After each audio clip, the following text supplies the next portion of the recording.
Good afternoon, welcome to Premier League Live this Sunday afternoon for two Premier League classics here on LFS. Chelsea take on Aston Villa. It's an earlier start of a 1:30 kickoff in just a few minutes. That is our early game, followed by the big one of the biggest games of the season. Liverpool, who sit currently 5 points clear, or 6 points clear at the top of the Premier League, 8 points clear of Manchester City, the champions. They head to Anfield a bit later on, looking to close that gap to 5 points, and we'll see if they can do that. That's at 4 o'clock this afternoon. Also this afternoon, Manchester United take on Everton and Tottenham host Fulham in a London derby. Those are also 1:30 kickoffs. I've already seen 6 Premier League results this weekend, 5 yesterday and 1 on Friday night, which we had live here on LFS. But today's action, Chelsea against Aston Villa. The last Chelsea manager to taste home victory against Aston Villa was Thomas Tuchel. It has been a few years since Chelsea ended a game against Aston Villa at home with all 3 points. They'll be hoping they can do that today. Those 3 points could put them as high as second this afternoon before our late games this afternoon, or at third. Villa can push themselves up to 7th if they win this afternoon, get themselves back on track for that European chasing dream that they have. Of course, in the Champions League at the moment, Villa, and it has certainly taken its toll. Winless in 7, and Unai Emery will be hoping his side can get back to winning ways this afternoon. A Chelsea side, as I said, in pretty good form, unbeaten in the last 5 games in all competitions, including 2 draws and a win in their last 3 Premier League games.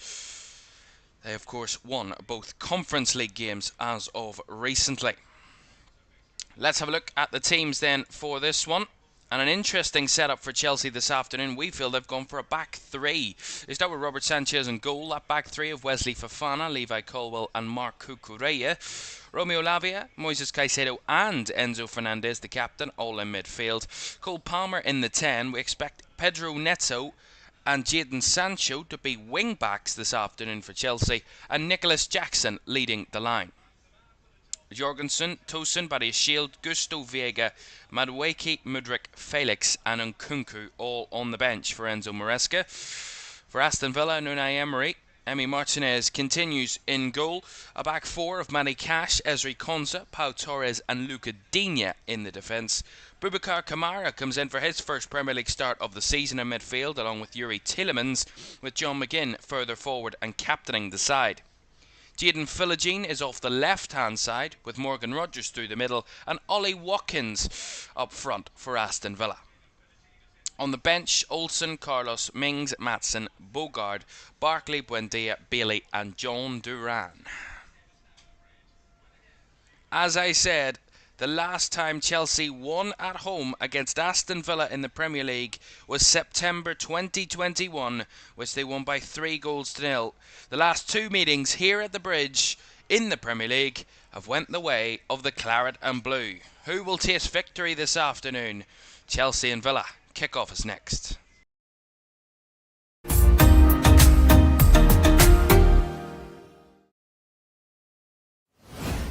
Very good afternoon and welcome to Premier League Live at this Sunday afternoon, the 1st of December.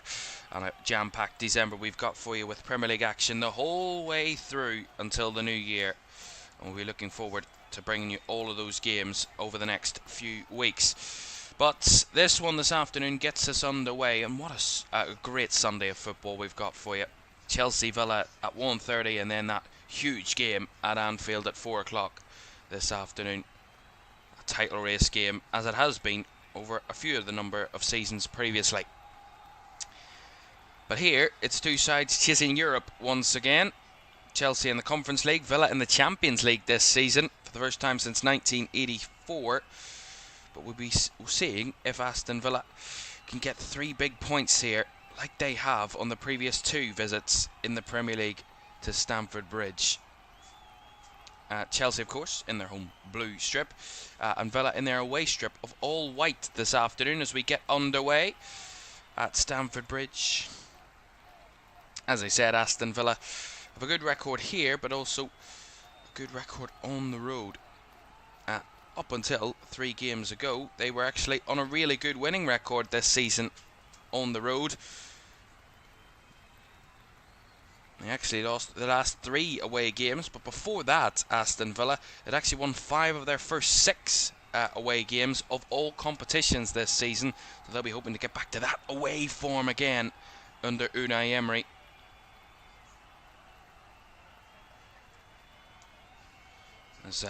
We'll see what Chelsea can do today as well, because let's be honest, a Chelsea team that a lot of people feel, yeah, they're entertaining, yes, they're good to watch, but have they got what it takes to be up there with the top teams in the league? Have they got that kind of calmness and composure when it comes to the big moments against the big teams, where they can show themselves?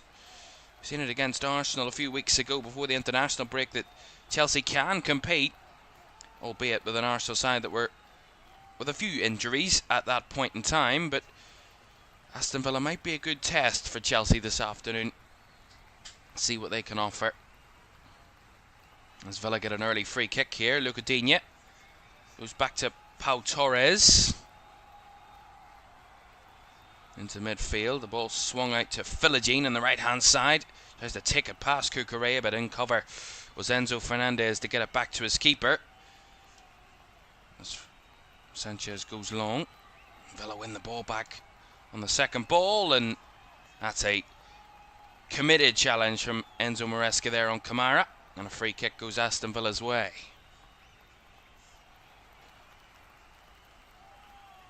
Of course, the other 2 games in the Premier League at Old Trafford and at the Tottenham Hotspur Stadium are both underway. We'll keep you to date with the scores from those games. Of course, Ruben Amorim, his first home Premier League game in charge of Manchester United this afternoon, hoping for a first Premier League win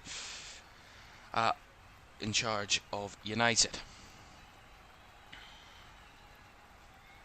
Here is Ezri Konsa. Villa just starting a bit of caution this afternoon, not looking to take it to Chelsea too early. Just trying to get to grips with what Chelsea are doing. They are playing a back 3, but it's kind of a back 3 with 2 right in front of that defence. His ball was kept in play there, Cucurella battling, but Levi Colwill certainly sent it firing into the stands. Did take a deflection though on the way through, so will be a Chelsea throw on the left hand side.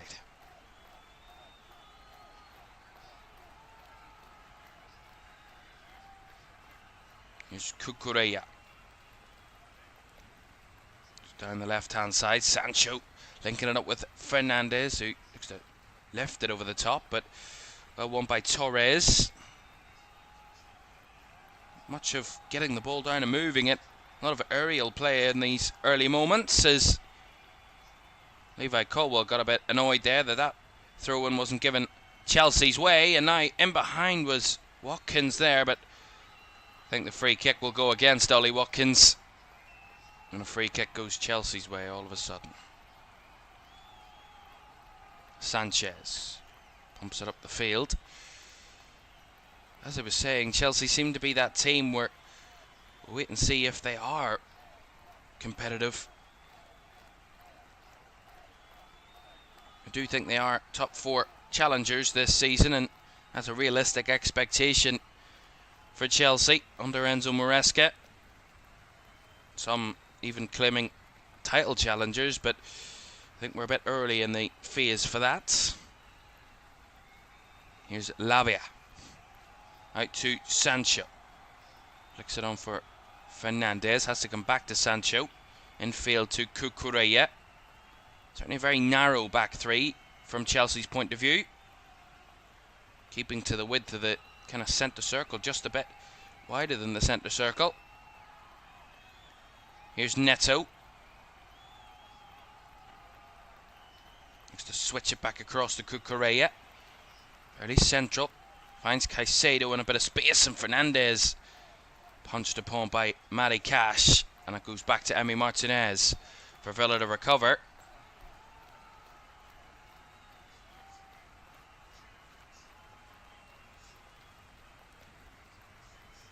This would be a great reigniting for Aston Villa if they can come away with something. Even 3 points here would be a really great result for Aston Villa. As Morgan Rogers was bundled over there, but the referee saw no foul. And Chelsea win the ball back, but Aston Villa, as I said, winless in 7 in all competitions. Has been a bit of a slog for Aston Villa recently. Their last win came in the Champions League against Bologna on the 22nd of October. Their last Premier League win was on the road in West London, funnily enough, and that was away to Fulham a few days before that Bologna result. 19th of October, they won 3-1. Maybe that could be a good omen for Aston Villa this afternoon. We will wait and see. Colwell to Fofana. Lays it into midfield. Nice link up there with Jackson as Lavia skips away from the challenge of Kamara. Now Caicedo out to Neto on the right hand side. Neto with a delivery. Away by Konsa. Lavia tried to keep it alive, but Villa again blasting it away, but not as far from the Chelsea attack as Cucurella with a cross. And Nicholas Jackson gets his foot to it, gets it past Emi Martinez, and Chelsea find themselves in front in just 6.5 minutes at Stamford Bridge. Really well worked, sustaining the pressure on the Villa defence and making sure those chances count and converting them. Again, it's good play in that midfield by Chelsea. Caicedo spreads it out to Neto on the right hand side. Gets the cross in. Villa clear their lines, but not convincingly. Lavia keeps the pressure on, heads it straight back to the Villa defence. They cannot break out. Well kept by Cucurella down the left, and just cuts it back to the edge of the 6-yard box, and Nicholas Jackson just sweeps it with the left foot. Maybe gets a bit of luck from the inside of the post. Bit of a deflection on the way through. Certainly not the cleanest of goals. But Nicholas Jackson and Chelsea will not care. Chelsea 1, Aston Villa 0. And while they've been celebrating, Jadon Philogene been receiving a bit of treatment as he tried to clear his lines. He was the one that tried to take the ball down and was beaten to it by Cucurella.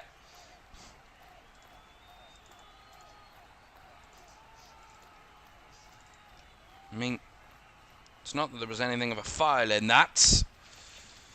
There's nothing in terms of the goal there that there is an issue. Referee this afternoon is Stuart Atwell. Michael Salisbury, the VAR for this one.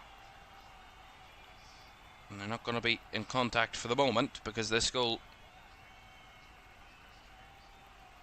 will stand, of course. No questions.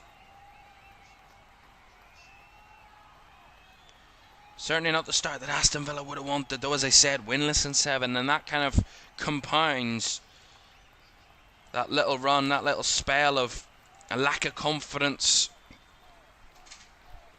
especially in a tough away ground as Stamford Bridge is, especially this season.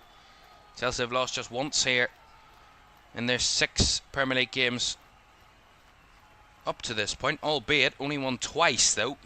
A draw has been the most common result at Stamford Bridge this season in the Premier League. Villa give it away again. Digne has to battle back as the cover in there with McGinn to win it back. Torres cross to Konsa. Back to Martinez under pressure. Spins it out to Digne on the left hand side. Well, they're just patient in their approach as they try and push it straight up to Ollie Watkins, but nicely intercepted there by Levi Colwill and Fofana.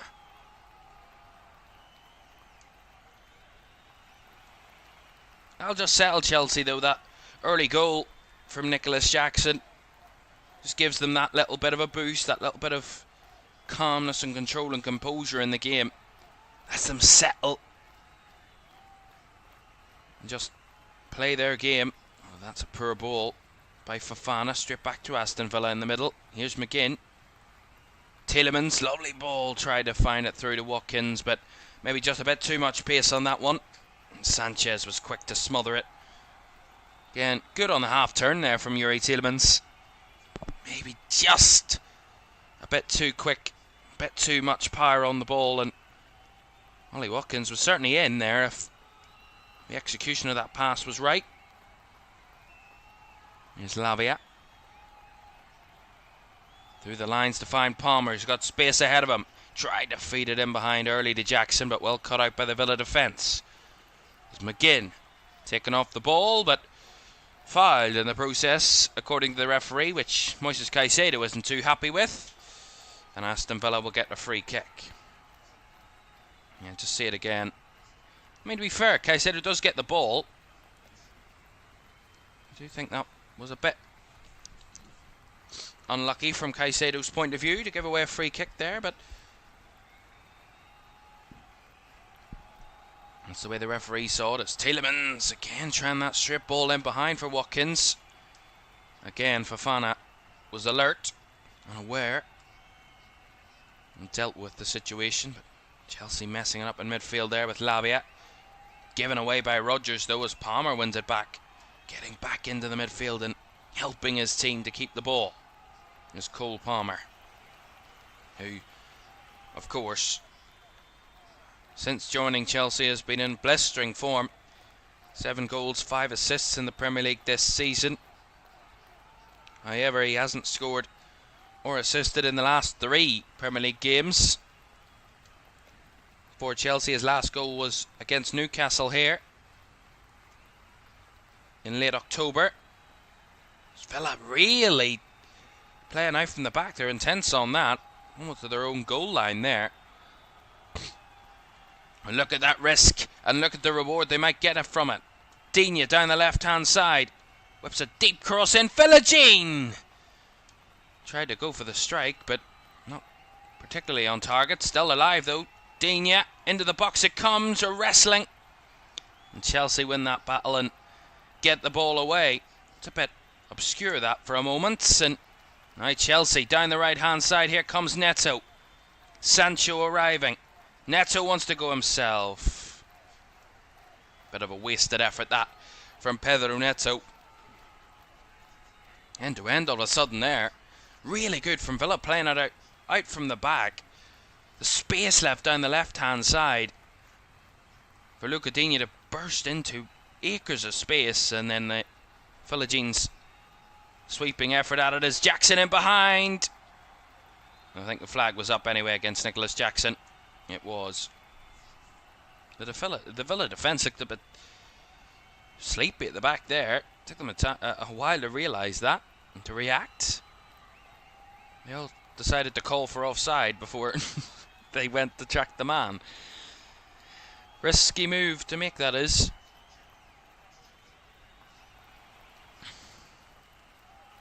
Nicholas Jackson was offside, so the Villa defenders were correct in calling for offside. Tielemans, Kamara, back to Konsa. Taking some early glimpses of Villa, though. Their attack can cause Chelsea problems, especially in those wide areas. And so look at Digne bursting forward and Philogene on the opposite side, both unmarked really in those attacking spaces. Something Chelsea will have to be wary of with this back three. Fernandez now plays it to Sancho off the left hand side. He's got 2 in his wake, but Sancho almost beat the 2 of them as Kamara intercepting the ball. That's exactly what Jadon Sancho can bring to a game of football. As Kamara helped out there by McGinn. Watkins to make a run in behind, but again Fofana. Oh, he's beaten Fofana this time. Watkins tried to sweep it himself. Maybe a bit too greedy there from Ollie Watkins. He had 2 players to pass it to. Decided to go himself. Very selfish. And straight at Robert Sanchez. Probably the happiest man in Stamford Bridge at that moment in time. To see Ollie Watkins eyeing up a strike. And it came to nothing. It's only very open. Just as I thought Wesley Fofana had the better of Ollie Watkins there. Watkins just, I don't know whether he got a touch on the ball and took it round the defender. But Wesley Fofana looked in no man's land all of a sudden. Watkins was in, but Watkins, as he has been in recent weeks and the last few months really, just not the most clinical with his finishing. Last season he was in roaring form, was one of the best strikers in the Premier League, Ollie Watkins, in terms of getting chances and converting them so efficiently. This season we're seeing a bit of a stop-start motion from Ollie Watkins. Maybe not as confident as he has been. Maybe that could be affecting Villa more than ever known. Compared to this season to last season, maybe the extra game load is just giving that little difference of pressure on the centre forward, as it would do for all of their players.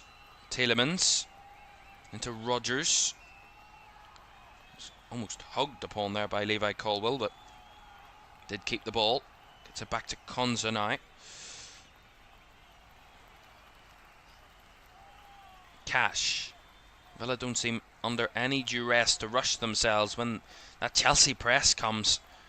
Playing around the back, and Villa just seem calm and composed with it. Comfortable to take their time.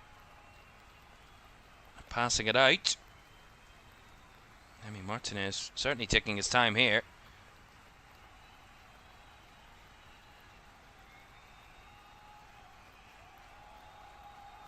Wants to switch it out to the right hand side. Cash had made the run, but the header straight to Cucurella. Lovely flick by Fernandez.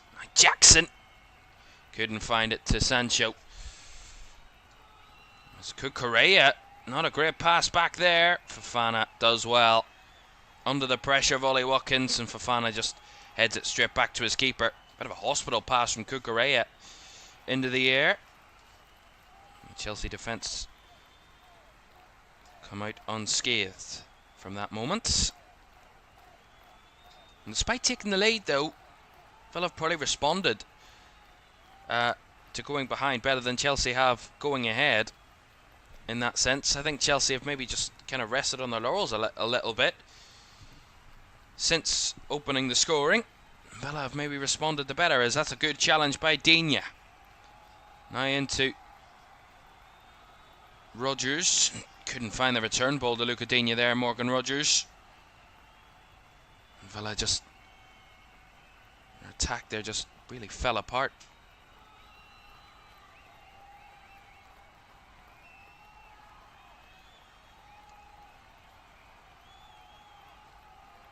Cucurella.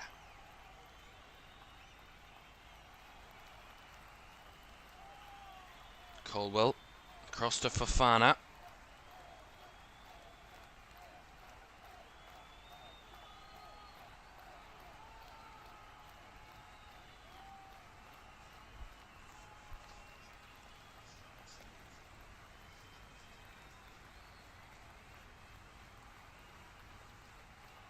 Neto. Back to Colwill. Chelsea taking their time now. Well, as I said, Villa did win early in the season here last season. Actually won 1-0. Ollie Watkins scoring the only goal of the game here at Stamford Bridge between these two this time last season. Malo Gusto actually got a red card in that game as well for Chelsea, so that added to the frustrations. In the previous game in the April of last year, in the previous season, was a 2-0 win for Villa. Ollie Watkins and John McGinn, the scorers on that occasion. Chelsea were able to keep all 11 men on the pitch that time, but weren't able to pick up the points. As I said, the last time Chelsea beat Villa at Stamford Bridge in the Premier League was October 2022. Mason Mount scored both, so that was at Villa Park, apologies, at Stamford Bridge. As I said, it was a 3-0 win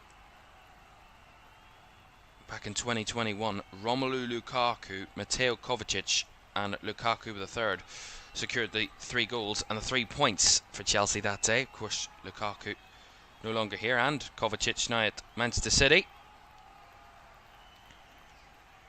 A very different Villa side. Aston Villa finished 14th at the end of that season. 21-22.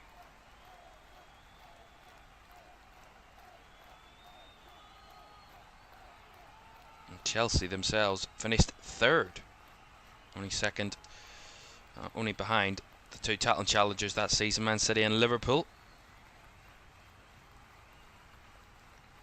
So when they beat Villa at home, it's a good omen for Chelsea and how their seasons go. But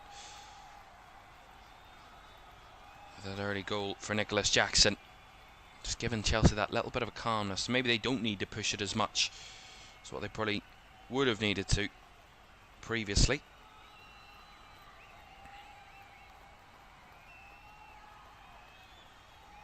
.21 gone. Chelsea 1, Villa 0. Nicholas Jackson, who was kind of criticised a lot last season for his lack of clinical finishing, but what we've seen from him this season is a complete difference in that. It's his 13th Premier League game. He started all Premier League games for Chelsea this season. That's a lovely ball in behind for Sancho. Cash did well to get in the way, and the flag was up anyway against Jadon Sancho. Nice attempt. That Villa high line, that kind of offside trap from Aston Villa seems to be working at the moment. Narrowly, but I think it might have been Pau Torres was the last man there for Villa. Might have been tight if it had ended in a goal-scoring situation, but it didn't.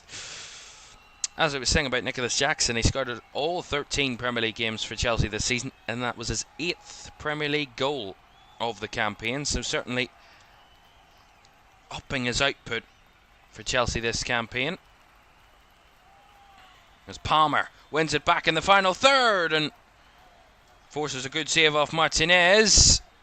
And the referee, I think, has given an indirect free kick of something in the box, because I think it might have been a back pass involved there. You don't see this very often. Yuri Tielemans gives the ball away. Palmer hits the strike from the edge of the box. Martinez makes the save, but parries it out to Pau Torres, who takes a couple of touches on the ball. Takes one touch. Actually, takes just the one touch. And then Emi Martinez just lifts the ball back up. But that is certainly a back pass if I've ever seen one. It's not often you see these given. Stuart Atwell was certain, and I think he was completely correct in his decision making, because, I mean, Pau Torres certainly cushioned that ball straight back to Emi Martinez, who grabbed the ball right up off the ground. And the ball, I'm trying to see where the ball will be dropped. I think it's around about 10 yards out. If we get the wide angle, it's certainly closer than the penalty spot anyway. This indirect free kick. And they're in conversation, the Chelsea players, and it would be about maybe 8 or 9 yards from goal. Almost as central as the penalty spot, so the difference is, with an indirect free kick, Villa can put every player they have in the way, unlike a penalty situation, of course. It's just bizarre, this. I mean, for me, it's just really clumsy from Aston Villa. I mean, Pau Torres, he doesn't need to touch the ball at all. I think Emi Martinez kind of throws it away, in a sense, in the save. He parries it right back out to the danger, and all Pau Torres really has to do is just shield the ball from the attackers rather than touch it. Because you ask the question from the referee's point of view of, well, you've touched the ball and you've passed it back to your goalkeeper. And let's see if Chelsea can make this maybe fortunate moment turn into a very, very good moment. Villa have all of their players but one on the goal line. And Emi Martinez is ready to pounce near this ball when they take it, as the shot, well blocked. Follow up though from Lamia is also cleared away by Kamara.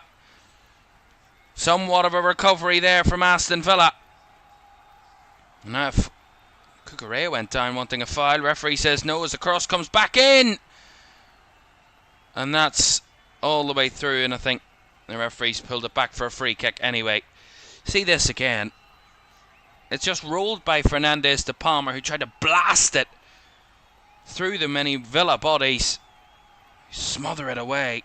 See it here. Yeah, it's Emi Martinez who gets to it first. And then it falls back out to Lavia, who he has a shot. Closed down by Kamara. Goodness me, that could have been a very bad moment for Villa. Very red-faced, embarrassing moment for Villa, really. It's not often you see those types of situations at the top level anymore, because it's just simple mistakes that just aren't necessary to make, really. And on that occasion, Villa did make it, but they certainly made up for it and recovered it. The way they defended that situation. I think that might be my first indirect free kick on commentary. It's not a first I thought I would have very often, but there we are. It's had it all so far. Big chances scored, big chances missed, and an indirect free kick. Love that. Sanchez hooks it away. Flicked on by Pedro Neto, but in the air by Digne. Jackson trying to adjust. Nicked away from him by Kamara, but in there was Fernandez to send it out to Neto, but the ball just a bit too over hits, and it goes out for an Aston Villa throw. Well, back to my earlier point on Nicholas Jackson, how his output has kind of been much better this season. 8 goals in the Premier League and 13 appearances, including this game, of course, which he's only played 27 minutes, so a long way to go for that to improve once more, as Villa won a free kick in the middle through Morgan Rogers. There's only 3 players that have scored more Premier League goals this season than Nicholas Jackson: Chris Wood, Mo Salah and Erling Haaland. So certainly upping the output massively this season. He is Chelsea's top scorer, followed by Cole Palmer on 7. So the Chelsea striker certainly living up to the form and the talent that he certainly possesses so far. McGinn. Back to Martinez. To Tielemans. Again, tried to force the pass this time, but Cucurella seen it from a mile off. Anticipated it and intercepted it. Sancho. Back to Colwell. I'm just seeing those last 7 games for Aston Villa in all competitions. I can tell you what that form is and what it looks like. 4 defeats and 3 draws in the last 7 games in all competitions. It started with that 1-1 draw at home to Bournemouth in late October. 2-1 defeat in the Cup to Crystal Palace. They capitulated to Tottenham in that second half in the Premier League at the start of last month. There's Neto arriving into the box with a cross, and Martinez gathers it. Well, really nicely there from the Villa goalkeeper.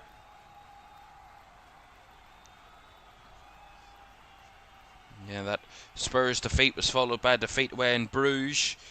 A few days later in the Champions League, then they went to Anfield and lost as well, 2-0 at Villa, and then that 2-2 draw against Crystal Palace, which they were also 2-0 down in that first half at Villa Park a few weeks ago.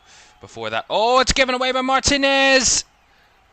What is going on? Jackson couldn't make the most of it. Martinez smothered it again, but I said it, Villa look a bit strange today. They look a bit nervous, so that the goalkeeper looks half asleep other times. I mean, I don't understand it. See it here, Martinez.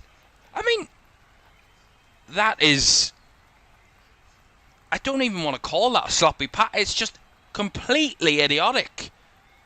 I mean, Nicholas Jackson is standing there in front of him.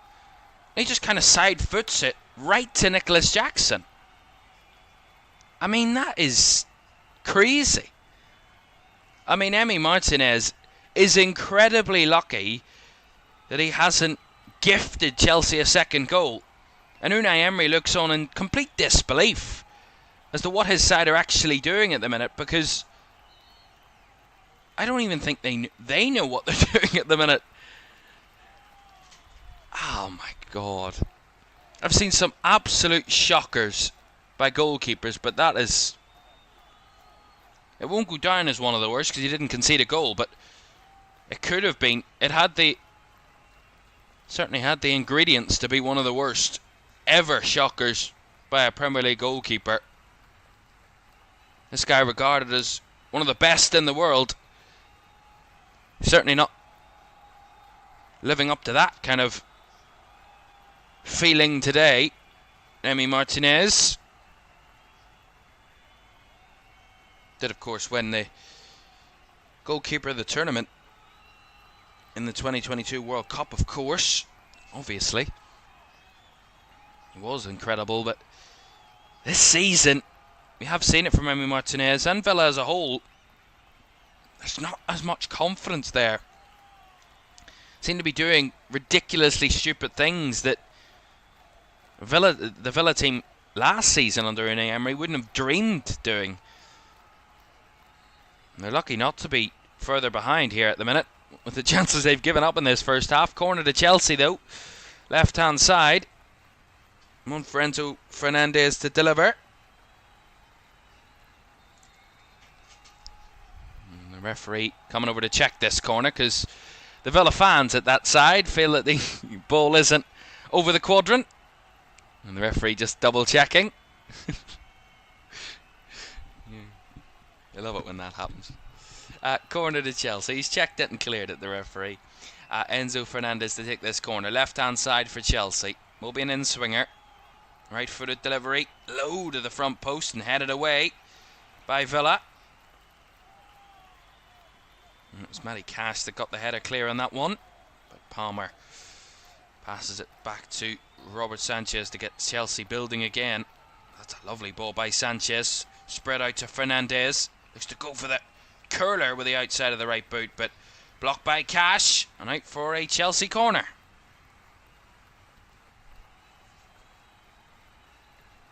So Fernandez will have another go from this side.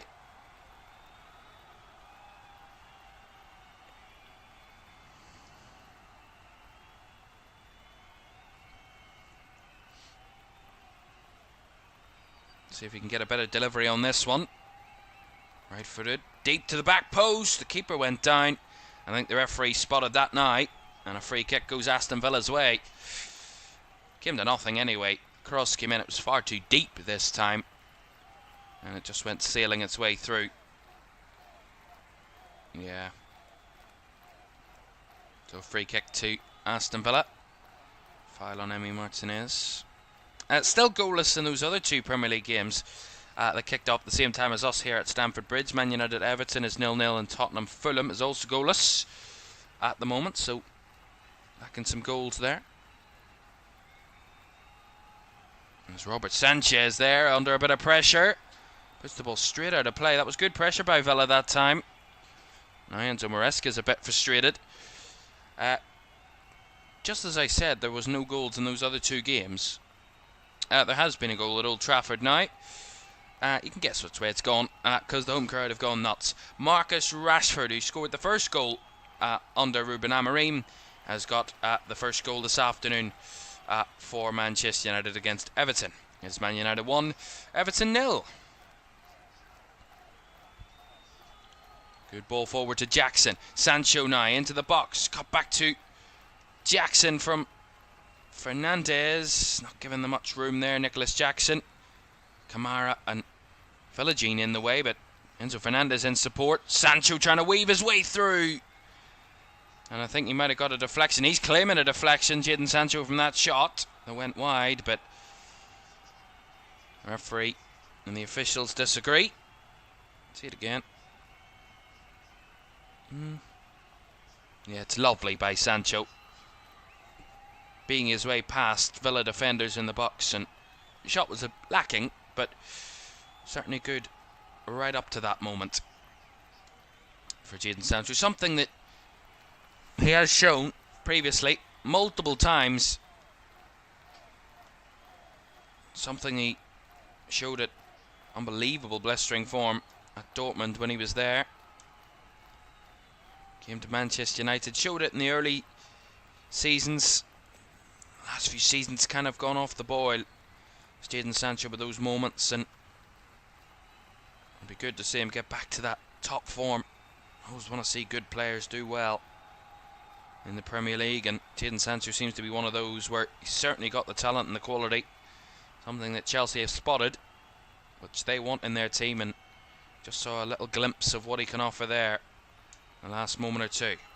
That's lovely by Fernandez, linking up with Palmer. Fernandez! 2-0. Really good combination football by Chelsea. The give and go between Enzo Fernandez and Cole Palmer. And Enzo Fernandez from the edge of the box strikes right through the ball, sweet as you like. No chance for the Villa keeper. And Chelsea do have that second goal that they've probably been a bit unfortunate not to have had a bit earlier in the game with the chances that Villa have given up. Wonderful fluidity in the final third from Chelsea. Fernandez to Palmer, back to Fernandez, arriving in the edge of the box, beats his man, takes the touch, has it bobbling up in the air, and as it comes up, he just strikes right through the ball, hits it as clean as you like, and just curls away from Emi Martinez into the bottom right corner. Beautiful goal. And certainly Villa, who were riding their luck, most certainly riding their luck in this first half, it is certainly seemingly run out by now, because Chelsea have pretty deservedly got a second goal. Chelsea 2, Aston Villa 0.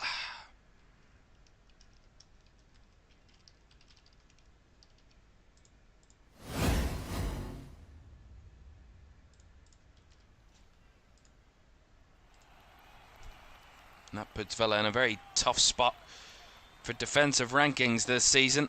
14th for goals conceded, 19th for XG against their performance, worst in terms of clean sheets. Certainly not solid at the back at the moment, Aston Villa. Very far from that. Oh, as Chelsea give the ball away, Fernandez there, Ollie Watkins. Oh, just well defended by Chelsea, to be fair. Ollie Watkins maybe overcomplicated his job there, and it allowed the Chelsea defence to get feet in the way and bodies in the way and win the ball back. Although there's a Chelsea player down, he wants a bit of treatment. The referee is now just going to pause the game for the moment to allow Romeo Lavia to receive a bit of treatment after going down under a challenge.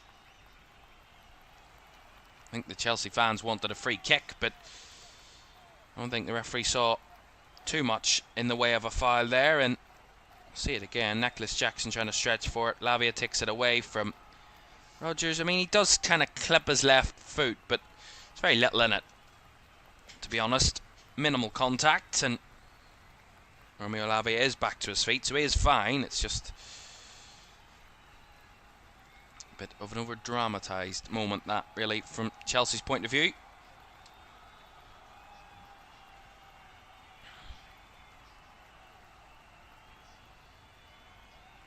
Well, we're at this moment in time. Chelsea winning at the moment. They jump up to third in the Premier League as it stands. They can go above Arsenal and jump up to second momentarily. That would be if they were to win by 4 goals. By 4 goals this afternoon, Chelsea would go second in the Premier League. If they score another, they would be on the exact same record for wins, draws, losses, points, goals scored and goals conceded as Arsenal are if they were to go 3-0 up this afternoon. Chelsea, so we're in that territory at the moment where the table is tight. We're starting to see swapping of positions and teams starting to take real advantage of how tight the top of the Premier League table is. I mean, disregarding top spot Liverpool, if we take you from second all the way down to where Villa are in 12th at the moment, there are just 6 points between Arsenal in second and Villa in 12th.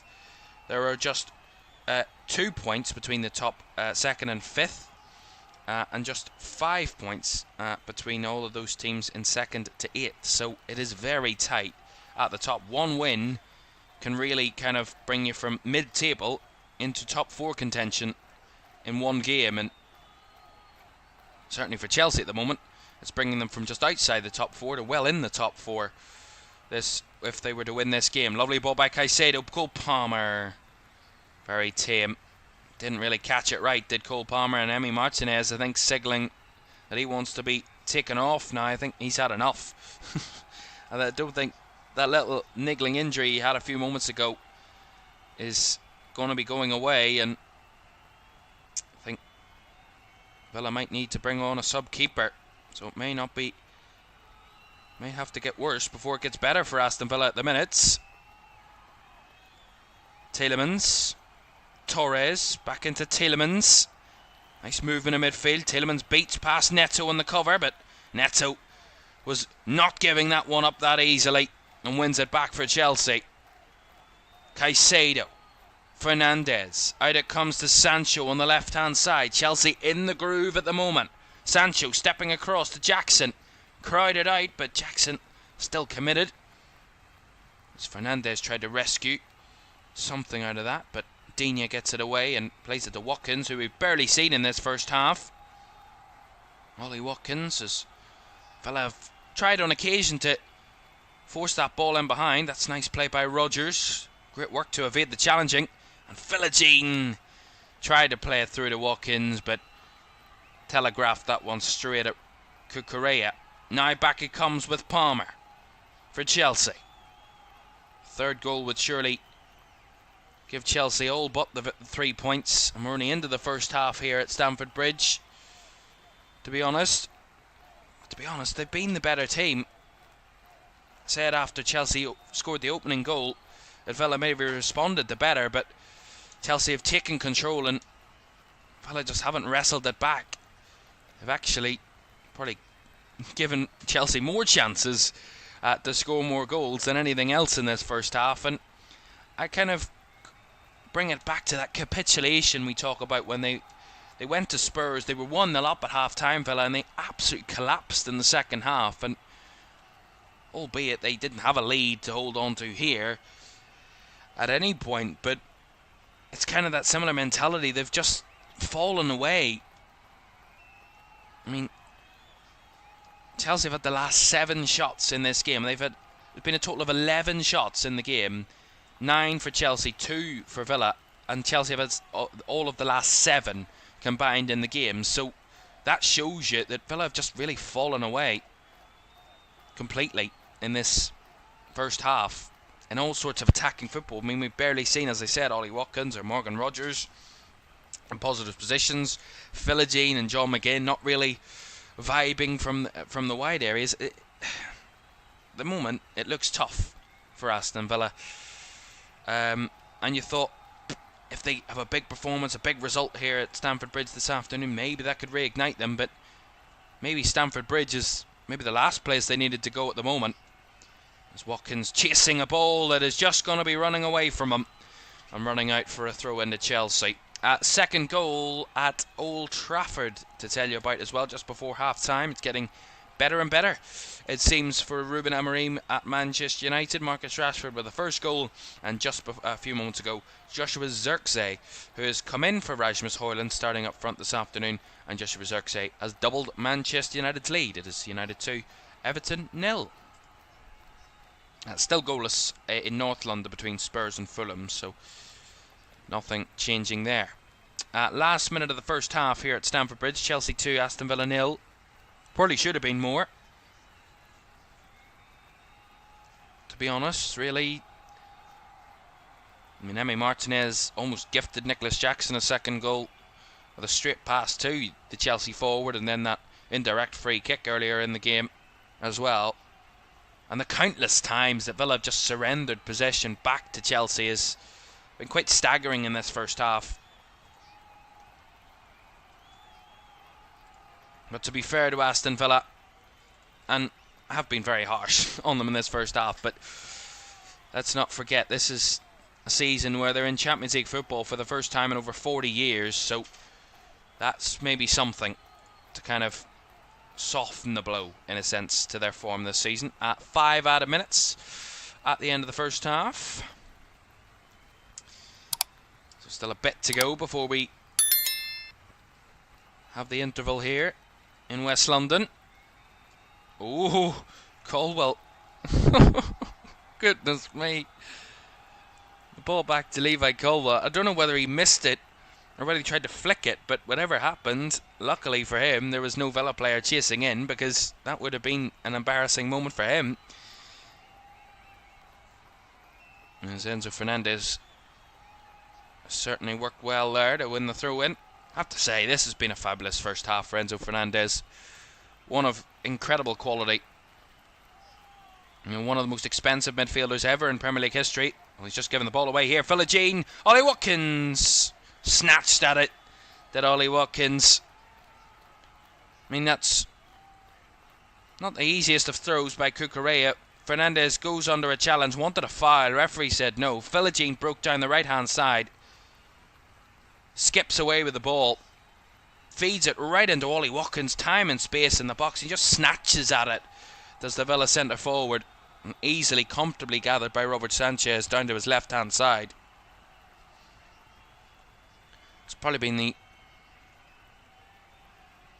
one of the best chances for Villa in this first half, and that's saying something. That's good hold-up play by Fernandez. Lavia.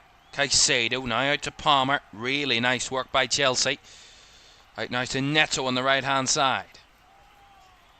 Back to Caicedo.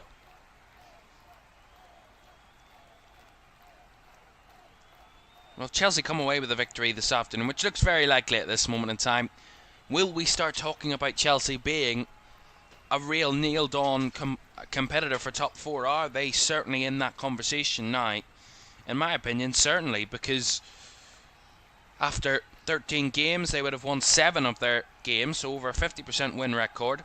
They have only lost 2 games this season, which is a feat that only 3 other teams in the Premier League can acclaim to, that have lost 2 or less games this season.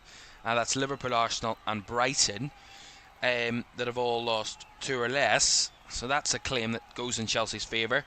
And the fact that they are one of the best defences in the league in terms of goals conceded. They aren't aren't the best, but they're certainly in that mix of teams that are comfortable defensively and seem to be, at the moment, outscoring their opponents at a good rate, that they're not clinging on to results in a sense.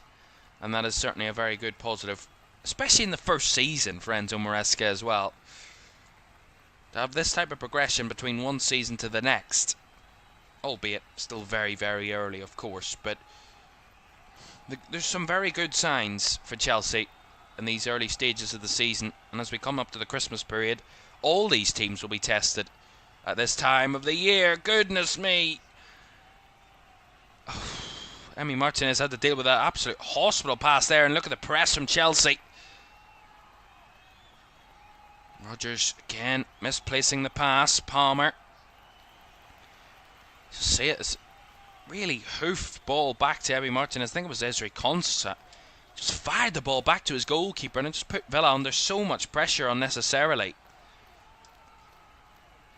That's what I mean about those little silly moments that can turn a game from you being comfortable defensively, just calm, to just panicking your defence all of a sudden and putting you under instant pressure. Sancho. Nice ball into Fernandez. Back out wide to Jadon Sancho. Up against Cash. Has to spin back on his man. Has to turn back to Fernandez again. Wide on that left hand side. Links up again with Sancho. Last few seconds of the first half. Sancho holding on to the ball well. And just keeping it in play. And Colwell does well to force it forward to Fernandez. Nice Sancho again. Villa seem to be second to everything, and Sancho rolls the ball away and gets shoved to the ground. But there was also Levi Colwell was taken down as well off the ball. Actually, it was the collision as he kicked the ball away. Ollie Watkins just came flying in on Colwell and shoves him to the ground. Yeah, I mean, not much in it, but Wouldn't say it's a foul, but it's the right to go for the ball, Ollie Watkins, but maybe a bit too much. Maybe that frustration from that first half showing. And Levi Colwell certainly come out the worst of the two from that moment. Should be okay to continue, but bit of a difficult one as Ollie Watkins goes over to pat his international teammate on the back. And that is the half-time whistle. 5 minutes up of added time in the first half. For the first half, really, where Chelsea started the better team. Villa kind of responded well to going behind, but they just fell away at one point in that half. They committed so many silly little mistakes where they could have been further behind at the moment. And I'm sure they're thanking their lucky stars that it is only 2-0 and this isn't completely out of reach, because Chelsea could be 3 or even 4-0 up at the break. As it is, though, in West London at Stamford Bridge, half-time, it's Chelsea 2, Aston Villa 0.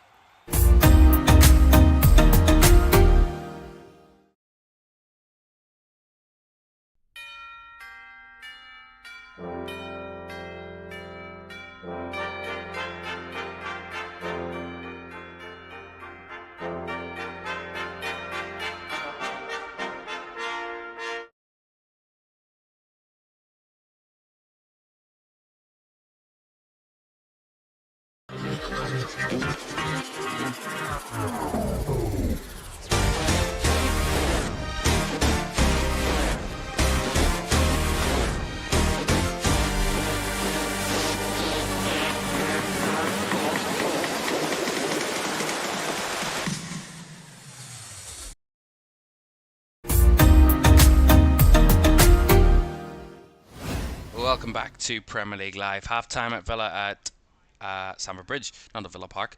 At Stamford Bridge, it's Chelsea 2, Aston Villa 0 at the break. Also, half-times elsewhere in our 1:30 kickoffs. Man United leading Everton by 2-0, and Spurs 0, Fulham 0 at the break as well. One more game to come for you later this afternoon. That's Liverpool against Manchester City. Liverpool can go 11 points clear of Manchester City with a win this afternoon at Anfield. City themselves, if they taste a victory at Anfield, they could close the gap to 5 points and reclaim second spot back again, no matter what happens elsewhere.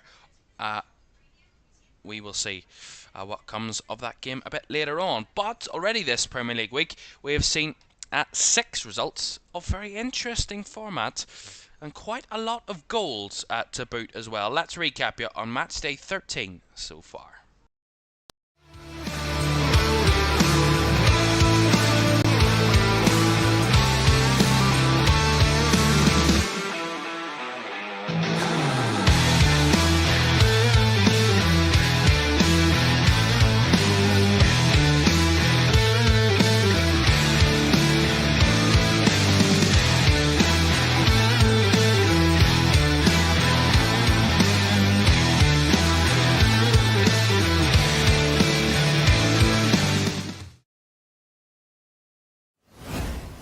Matchday 13 so far in the Premier League. As I said, 6 games, one on Friday night for you on the South Coast. We had here on LFS, it finished Brighton 1, Southampton 1, but that's not the whole story in the sense.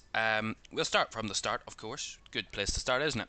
Brighton certainly dominated that first half against Southampton. Karim Mitoma opening the scoring, but it could have been more for Brighton. A few mistakes by Southampton at the back could have had them further behind, but it was just the one goal that Brighton got from that into the break, and that turned into be very important and very crucial to the second half outcome. Southampton improved into the second half. They got their equaliser. Bit of a scrappy one, but Flynn Dines with his first ever Premier League goal, he equalised for the Saints. Then just around about 10 minutes after they'd equalised, Southampton thought they'd taken the lead in the game when the cross on the left-hand side from Ryan Fraser was knocked in by Cameron Archer at the back post with a simple tap-in. But it wasn't to be that simple. 4 minutes of a VAR check decided that no, it wasn't a goal. That Cameron Archer wasn't offside, it wasn't in any way wrong, or Ryan Fraser in the wrong. A player in the middle, Adam Armstrong, deemed to have impacted the play of the defending of Brighton of that moment, and therefore in an offside position, so the goal wouldn't stand. Controversial, took a long time, but in my opinion, shouldn't have been disallowed, but there we are. And Southampton and Russell Martin certainly felt exactly the same, as you would do. Brighton really fell apart in that second half. They were nowhere near the level that they were in the first half. And Southampton, unlucky not to come away with 3 points, but a point for the first time on the road in the Premier League this season for Southampton. Somewhat of a positive for the league's bottom side. Yesterday we saw 5 Premier League results on Saturday's fixtures. 4 of them 3 o'clock kickoffs and an evening game in East London as well.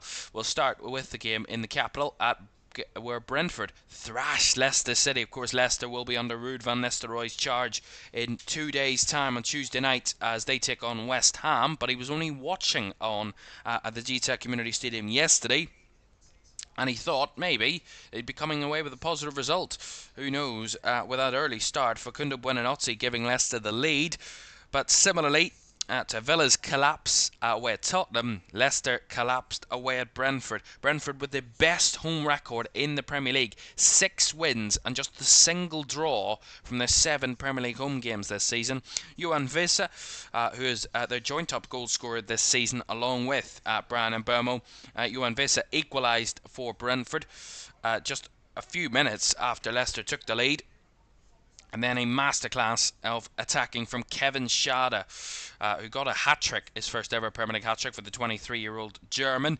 And he certainly took the game away from Leicester and cruised Brentford into a 3-1 lead at half-time before he added his third for the hat-trick shortly into the second half to make it 4-1 and a very comfortable home victory for Brentford that pushes them up to 8th place in the Premier League. And they've won 6 of their 13 Premier League games this season, 20 points, and are just 3 points off the top 4 as it stands for Thomas Frank's side at this moment in time. And as I said, the most points and the best home record of any Premier League team this season. 6 wins and just that singular draw. And the most goals scored at home of any Premier League side, with 22 goals scored at home this season, have Brentford. That stadium has seen the most goals of any Premier League stadium this season, 34 combined this season. Fabulous. At Sellers Park, which has probably seen very few goals this season, Crystal Palace need every positive they can get this season, really struggling under Oliver Glasner at the moment. Just 1 win from their first 12 Premier League games this season, coming into that one in the bottom 3 they were yesterday, heading into that game against Newcastle. But overall, they probably should have won the game on the balance of things in terms of, if you take into the stats, 16 shots for Crystal Palace compared to that of just 1 from Newcastle. Albeit, Newcastle didn't need a shot to score a goal. An own goal from Mark Guehi in the second half gave Newcastle the lead, and probably a massively undeserved lead considering the balance of play in the game. It was all Crystal Palace. They eventually got there at least a point, which was the very least that they deserved in that game. Daniel Munoz with a 94th minute equaliser, giving Crystal Palace their 9th point this season. 6 draws, 1 win and 6 defeats from their first 13 Premier League games this season. It has them teetering on the edge of the relegation zone, and they'll be hoping to look up from that really positive performance and a result that probably should have been their 2nd Premier League win of the season.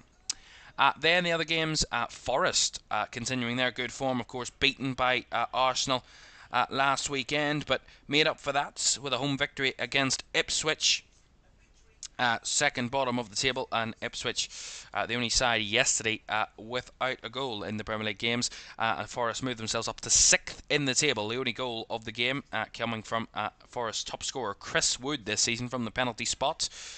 Chris Wood absolutely running at home this season for Forest. 9 Premier League goals this season. Only Salah and Haaland have more Premier League goals than Chris Wood this season. He added his 9th yesterday to his tally this season, which brought Forest up to 6th in the table on 22 points, just a point off the top 4 and just 3 points off 2nd place Arsenal. Forest certainly in with a shout this season of a very positive campaign. And we finished with the 2 high-scoring games yesterday. 6-goal thriller at Molineux and a 7-goal thriller at the London Stadium. We'll start with Wolves-Bournemouth first. where we saw a bit of Premier League history. The first player to score a hat-trick of penalties in a Premier League game in the Premier League history, Justin Kluivert, scored 3 penalties on the day on the road for Bournemouth. Milos Kerkez with the other goal of the 4 for Bournemouth. Either side of Jørgen Strand Larsen's 2 goals for Wolves, racking up the goals. Certainly for my fantasy team, worked out very well yesterday at Wolves 2. Bournemouth 4, big result for Bournemouth, who get themselves away from that relegation zone even further. Now 9 points clear of the relegation zone are Bournemouth. Wolves in 3rd bottom. And we finished with that 7-goal thriller at the London Stadium. 4-0 up were Arsenal at one point in that game. Gabriel, Trossard, Odegaard and Havertz with 4 goals in 36 minutes blistered West Ham out of the game. They were gone by not even halfway through the first half, to be honest, in that one. Aaron Wan-Bissaka and Emerson with 2 very good goals in a matter of minutes for West Ham got them maybe a bit of hope to get back into the game. Well, that was certainly deaded when the West Ham keeper Lukasz Fabianski punched Gabriel as he tried to reach for the ball, giving away a penalty. And Bukayo Saka scoring that penalty that wrapped up the points in the first half for Arsenal. 5-2 at half-time, 5-2 after 90 minutes. Big result for the Gunners to push them up to 2nd place in the Premier League table. And today so far, 2-0 for Chelsea, 2-0 for United, and 0-0 between Spurs and Fulham. And of course, Liverpool City still to come. It has been an interesting Premier League weekend so far. Let's just quickly show you the table and how it stands. Now, this would be as it stands with 6 of the 20 teams in play at the moment, of course. So this is how it would stand if those results you see on your screen stay as they are this afternoon. Let's just show you then the top 10. Liverpool sit top of the tree at the moment. That will not change anytime soon with the results and the gap that Liverpool have at the top. It's 6 points at the moment with still to play this weekend. So they're on 31 points. Arsenal on 25. They're closely followed by Chelsea on 25 as well. Chelsea teetering on the edge of overtaking Arsenal this afternoon. That would be a possibility. Brighton in 4th. Brighton continuing their fantastic start to this season under Fabian Hutzler. Wonderful start to the season. 23 points. They're just above Manchester City on 23 as well. They're in 5th. Forest in 6th on 22 points. Spurs, as it stands, would drop out of the top 6 with a draw at home to Fulham. They're in 7th on 20 points. Brentford in 20 points in 8th. United, as it stands, winning at the moment, would be in the top half for the first time in a matter of weeks in the Premier League. They're on 19 points, and Fulham also on 19 points in the top 10. If we go down to the bottom half of the table then, that's where we will see some of our low performers this season. We start from the bottom and work our way up. Southampton sit rock bottom of the table, just 5 points from their first 13 Premier League games. Ipswich and Wolves join them in the bottom 3. They're on 9 points each, but goal difference has them in the bottom 3, and a goal difference has Palace outside the bottom 3 at the moment, also on 9 points. Leicester on 10 points. Everton on 11 points as it stands, losing away to United. It doesn't look to be getting any better. It's actually got worse for Everton. It's 3-0 to United now. So Everton sitting in 15th, going nowhere at the moment. A few points above them are West Ham in 14th, Bournemouth in 13th, Villa as it stands in 12th, and Newcastle in 11th. That's the way the Premier League table looks at the moment, if all the scorelines stay as they are. As I mentioned to you there, it is now 3-0 to Manchester United, so they are certainly going to be cruising to a first home victory under Ruben Amorim in the Premier League. Marcus Rashford with his 2nd of the afternoon. Right, second half, speaking of seconds, second half at Stamford Bridge is on the way in just a moment. Do stay with us.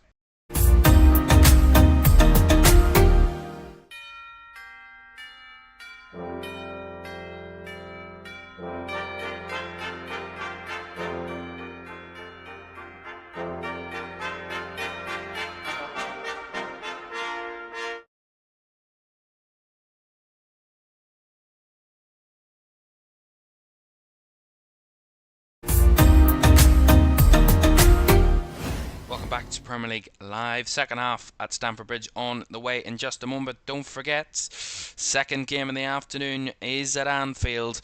And for the last few seasons, it's been one of the top games of the campaign, one of the biggest games of the season. Reigniting their rivalry once again are Liverpool and Manchester City under a new Liverpool manager.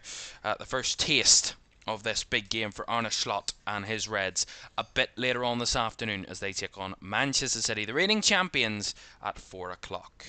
Looking to dethrone Pep Guardiola's team. We will see if Liverpool can go one step closer to doing that a bit later on.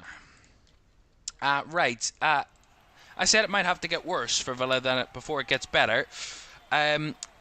I also mentioned in that first half that Emi Martinez had signalled he wanted to come off. He didn't come off in the first half. They've waited to half time to make that change. And Villa now do have their second choice goalkeeper on the field, Robin Olsen.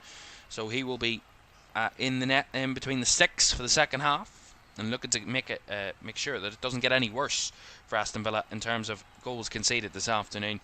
They already are not in a good way in terms of that statistic.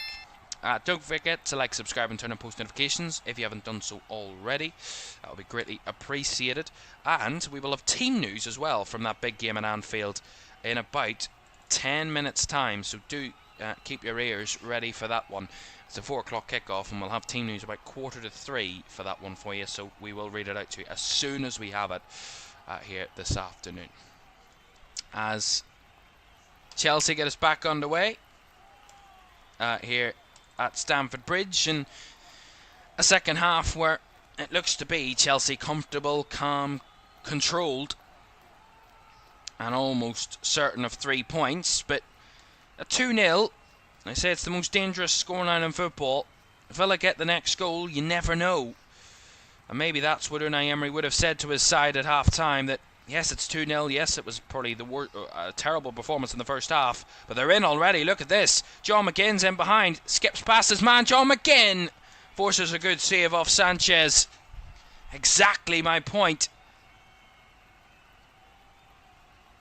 Just see this again. Really nice work from Ollie Watkins. He might just be on or off. He's tight, that one, and John McGinn might just be off. And yeah, the flag went up actually in the end, but it might have been tight, that one, if it had went in. Ollie Watkins dropping deeper into more of a 10 role all of a sudden, into a false 9, and drops deep and feeds John McGinn in behind and in beyond, and almost got a good opportunity out of that, Villa. That's exactly my point. If Villa can get a goal early in this second half, anything can still happen. 2-0 is not a dead and buried scoreline, and I'm sure Chelsea will know that as well.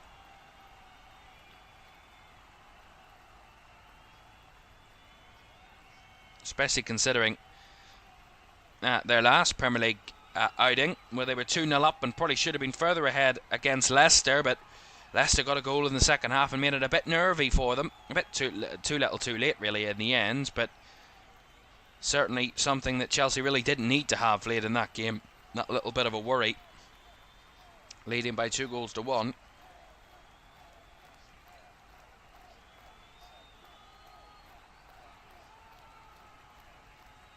And Chelsea haven't won in the Premier League with more than a 1-goal margin in a game since that 4-2 victory here against Brighton back in September. Have all been narrow, either draws or narrow 2-1 wins since that point. But here's Palmer, now to Neto.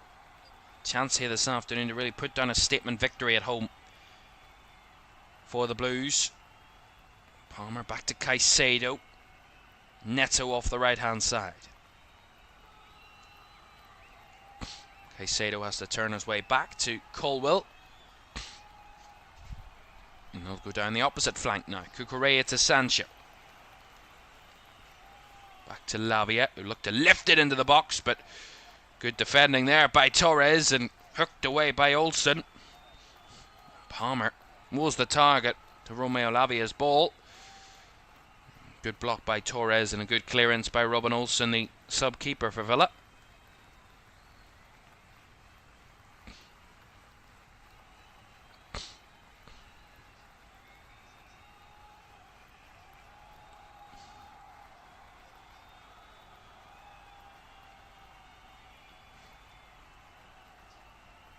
Neto trying to spin away. Fernandez there. Couldn't really keep the ball, and Robin Olsen will just retrieve the ball back. Send it long. As Cucurella wins the first header. And Chelsea take control of the ball once again. That's another thing for Villa this afternoon. They're really struggling to, when they go for those longer balls, there's no out ball for them. Chelsea just seem to be recovering it time and time again. That's a good interception. Down the right hand side there by Cash. Which does get Villa back in possession of the football. Well, the last meeting between these two, back in April, did see the home side drop a 2-goal lead. It was Aston Villa 2-0 up against Chelsea. The game it finished 2-2. So not only overall it's not an unlikely thing, but certainly between these two it's not unlikely, as it's happened as recently as the last meeting in the Premier League. The ball over the top by Villa. Again, just a bit too far ahead of Ollie Watkins, and comfortably gathered by Robert Sanchez, who hasn't really been massively tested this afternoon, the Chelsea keeper, let's be real.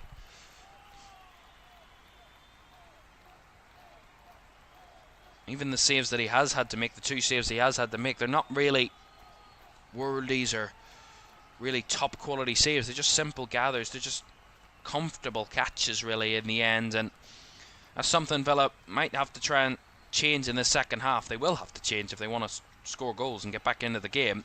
They will have to be much more threatening, much more efficient, and much more kind of venomous in the final third. They've just been a bit too soft really on Chelsea defensively, and you know, with this change in system for Chelsea today, that back three was a perfect opportunity for Aston Villa to go, yeah, we'll kill you from the wide areas. We've got the quality and the players. So far this afternoon, it's just been nullified quite simply by Chelsea, and it's just a bit too easy. That's good hold-up play by Watkins, though. Plays it off to Rodgers. And Watkins tries to make the run in behind, but the ball by Rodgers took a deflection, and it actually was a fortunate deflection for Chelsea. Back into Robert Sanchez's hands. But I think if we're going to see more of Ollie Watkins, we're going to have to see more of that. Dropping a bit deeper and making those kind of ghosted runs in behind. Oh, here's Jackson over the top. The flag stayed down. Spun away. And the flag does go up against Nicholas Jackson.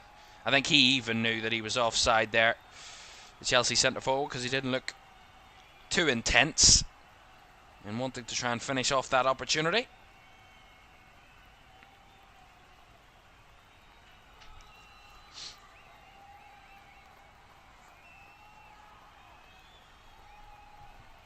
A goal to tell you about from North London. Seems to be the day for the home sides at the moment. Chelsea 2-0 up, Manchester United 3-0 up, and Spurs have broken the deadlock at home to Fulham. It is Tottenham 1 at Fulham 0. The goal scorer there, Brennan Johnson, getting Spurs ahead. As Villa give the ball away in midfield, and Jackson off the periphery. The shot over the bar. A bit of a wobble in midfield there from Villa. Lavia committed into a challenge. Kamara just nudged off the ball there. I think it was Fernandez, played it through, it took a deflection, a touch off Konsa, back into the path of Jackson on the periphery of the defender, and as he arrived in the box, hit the shot, but too much power behind it and went flying over the bar for a goal kick.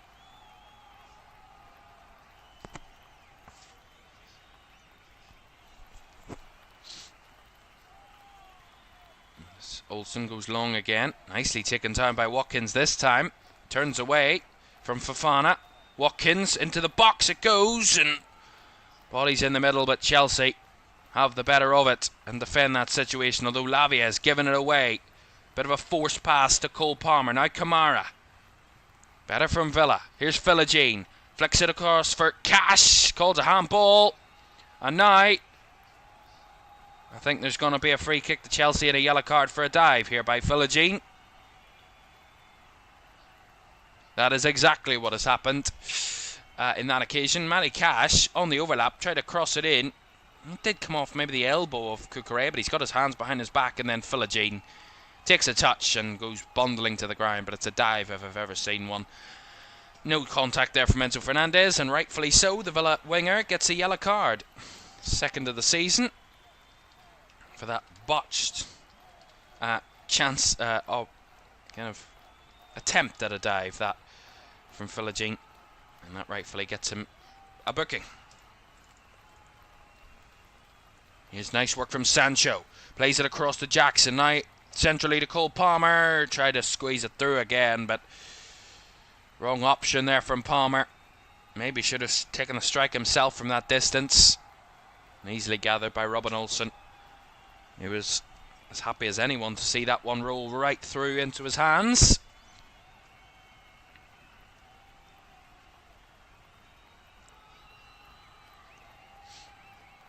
Pressure on Villa again, and push in the back of Morgan Rogers there. He felt should have been a foul, but the referee again has let a few things go this afternoon, Stuart Atwell, which is sometimes what you want to see. Referee just a bit whistle happy at times, and it can be a bit frustrating to watch, and certainly frustrating for the players. That makes it a stop-start game. It ruins the kind of flow of the game. Here's Neto. Fofana. Now Lavia has to come back to Colwell. Cross to Cucurella. Down the left-hand side it comes to Sancho. Rolls it into midfield, finds Lavia. Trying to return it back to Sancho, but Philogene trying to cover over, and I think he will get the little free kick here. For a slight tug by Jadon Sancho on his opposing winger. And that'll be a free kick to Aston Villa. Maybe a bit soft, but there was a slight tug in there on Jadon Sancho's opposite number and Jadon Philogene. And a free kick for Aston Villa.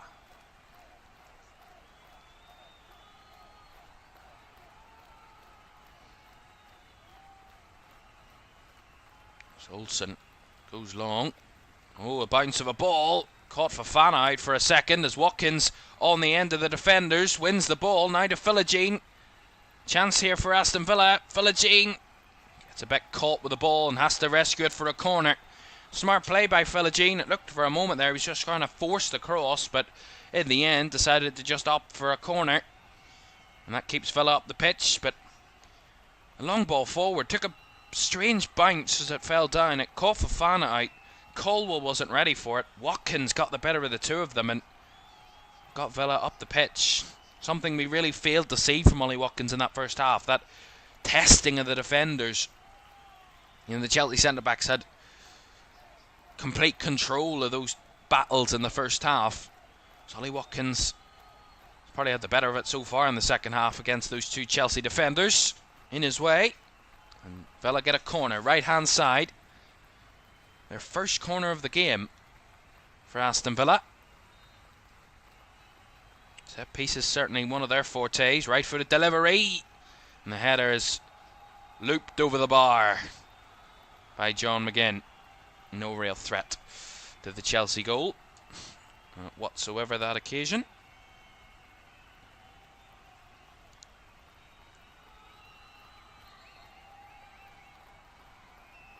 Just say it again. John McGinn a bit of pain there from that header. There's nothing more than that in that situation. I think John McGinn was saying someone was tugging his shirt, but I don't think there was anything really in it, to be honest, from my point of view, from what I can see. Wesley Fofana, I think that little bounce, awkward bounce, and he kind of rolled his ankle over the ball as he tried to take the ball down. Might have just left him a bit worse for wear there for Wesley Fofana. He just has to receive a bit of treatment at the moment. He's had his injury problems since joining Chelsea.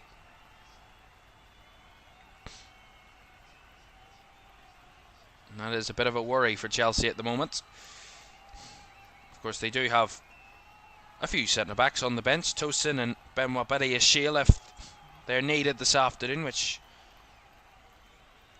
considering what way it looks here at the moment, they might be needed. Fofana's helped back to his feet. for the moment. While we do have this stoppage in play, we can tell you the teams from Anfield for that huge game coming up at 4 o'clock this afternoon. Let's just tell you, Caoimhín Kelleher continues in goal for Liverpool after that heroic penalty save against Real Madrid in midweek. Trent Alexander-Arnold starts this afternoon after declared fit by Arne Slot in his press conference yesterday, so he starts. Gomez joins Van Dijk with Konate injured. Gomez in at centre-back and Andy Robertson at left-back. A change in midfield. Curtis Jones drops to the bench. Dominic Szoboszlai comes in for him with Alexis McAllister and Ryan Gravenberch continuing from the Real Madrid game. And a front three for Liverpool of Luis Diaz off the left, Mo Salah off the right, and Cody Gakpo central for Liverpool this afternoon. For City, no Edison this afternoon, so Stefan Ortega starts in goal. Edison on the bench. Walker, Diaz, Akanji and Ake in defence for City. Lewis, Gundogan in midfield with Foden a bit further forward. Bernardo Silva off the right. Mateus Nunes off the left, and Erling Haaland, of course, leading the line for Manchester City. So some very interesting team news there to tell you about from Anfield. And we will have that game, as I said, live 4 o'clock this afternoon kickoff. We'll be live from 3:50. They did make that change, by the way, did Chelsea. Benoit Badiashile did come on for Wesley Fofana.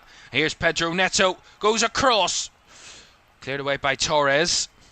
Threatening cross that from Neto.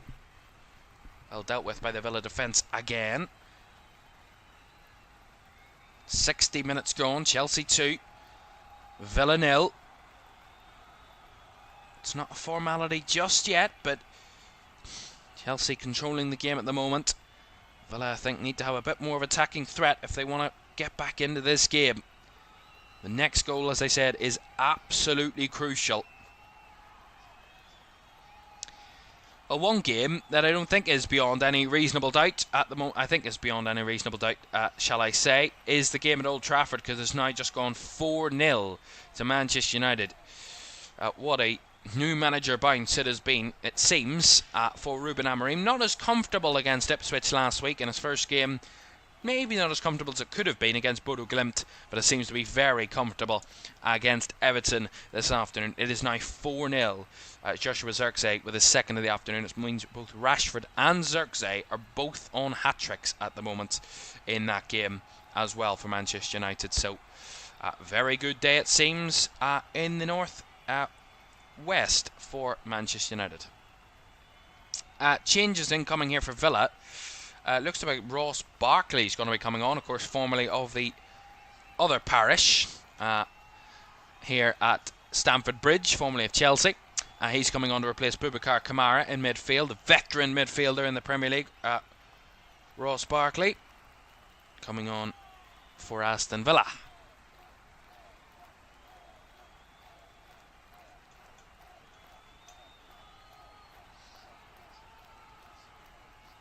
Lavia. Well, of course, Villa do have history of coming from 2-0 down. They did it last week, remember? When they played Crystal Palace, albeit a home game, very different circumstances. Or came from a deficit anyway in that game against Palace. It was actually 2-1 in the first half, but in that, crucially, Ross Barkley scored that second goal that got them a 2-2 draw last week, of course, so maybe he can reignite something in this second half for Villa.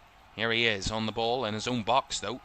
That's not where he wants to be if he tries to impact the game, as Robin Olsen kind of panicked there and put it straight out of play for a Chelsea throw. Wasn't under immense pressure, was Olsen, but as I said, he kind of panicked and flashed the ball away out for a Chelsea throw.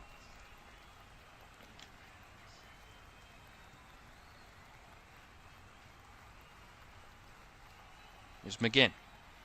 Won the ball back off that Chelsea throw in there, did Villa. As Luca Digne went down, but a very good challenge.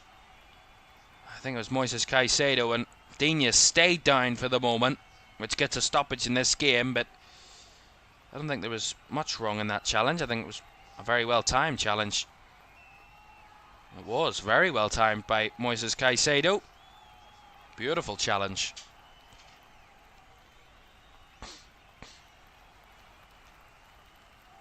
Lucadinha is back to his feet and fine, so maybe just a bit of impact there that had him in pain. Certainly not a foul of any sort. And Villa readying a few more subs, including that super sub that they know so well in John Duran. I think Leon Bailey's going to be joining him as well in a few moments, so more changes coming for the visitors.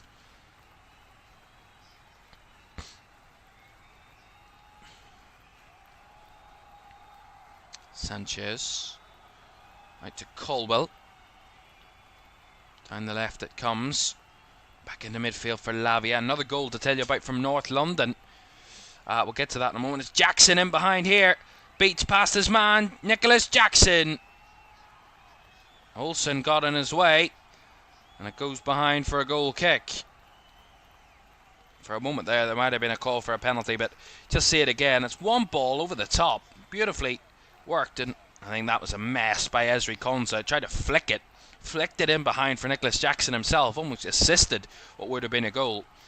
Flicked it in behind. Jackson was alert, got to the edge of the set. Yeah, his touch maybe let him down there ultimately, and not Emi Martinez, he's not on the field anymore. Robin Olsen got in the way of it, kind of distracted Nicholas Jackson, and the goalkeeper did very well there for Aston Villa. From a very perilous situation against an in-form centre forward, as Villa will get a free kick there. John McGinn fouled by Romeo Lavia. John McGinn, I think, wanted the advantage, but I think the referee's just telling them to calm down because there's substitutions coming. I mean, is there an advantage to be played here?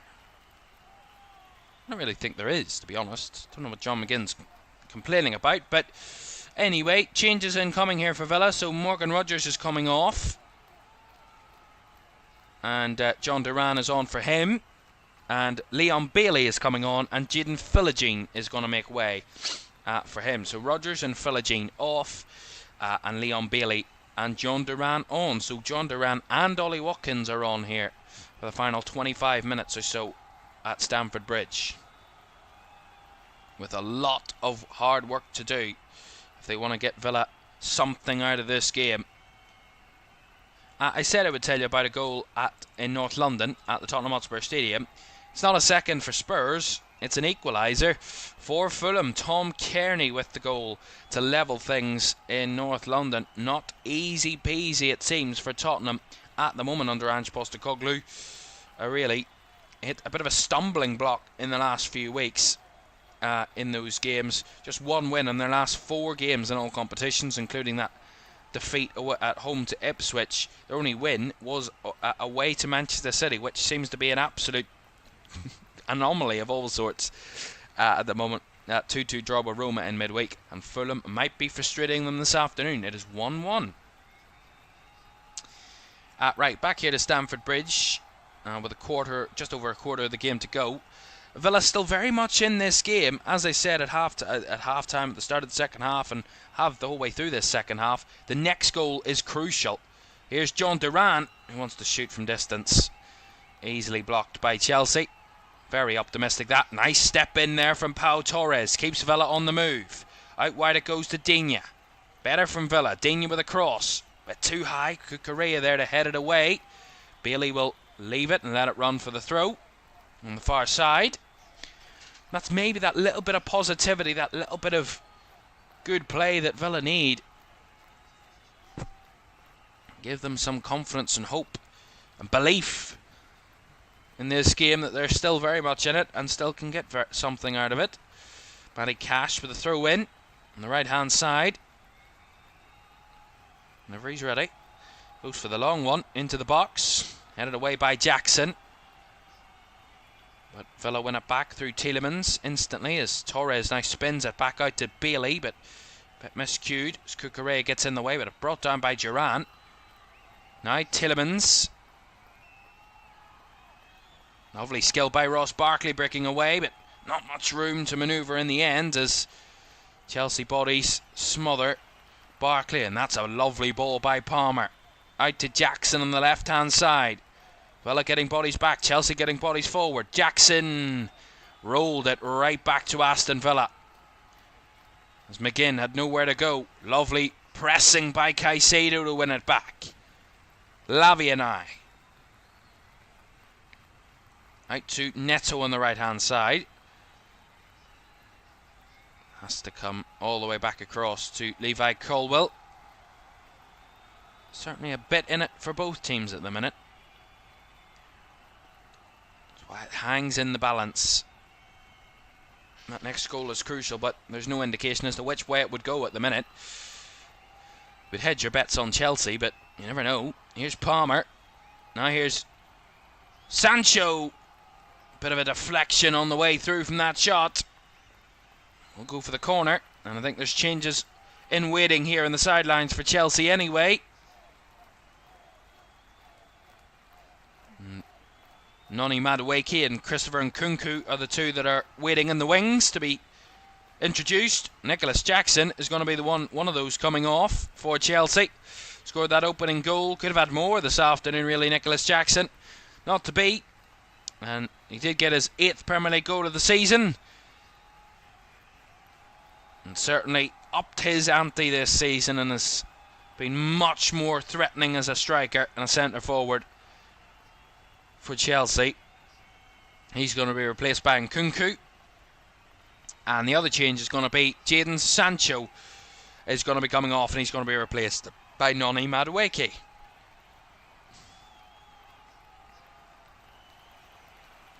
Some fresh legs in attack for Chelsea. Trying to add a third to take this game beyond Aston Villa in the latter stages. Palmer to take this corner on the right hand side. Left footed ball deep to the back post. All the way through as it comes back out again. Whipped in. Again Villa deal with the situation and clear it away. The bouncing ball. Duran trying to make himself a threat. He does so. Villa on the halfway line. I mean, it didn't work out in terms of the counter-attack, but Villa still have the ball anyway. Tielemans out wide to Digne. Plays the ball in behind for John McGinn. Tracked by Badiashile. McGinn's cross has to be headed behind for the corner by Marco Correa. Threatening cross by the Villa captain. Maybe a bit too lackadaisical there from Benoit Badiashile. Should have got out to John McGinn quicker. Knew you could see the pass from a mile off what was going to happen for Villa.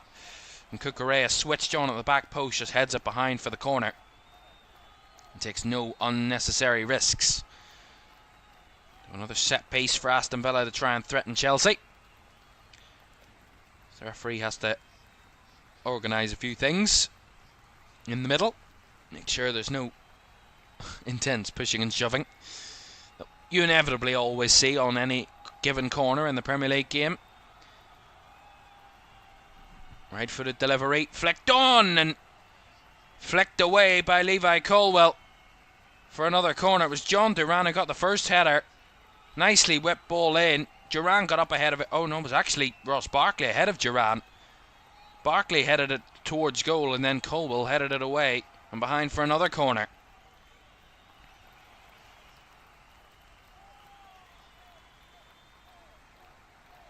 Villa with the most goals from set pieces, the most headed goals in the Premier League this season, so a few of those stats going in their favour.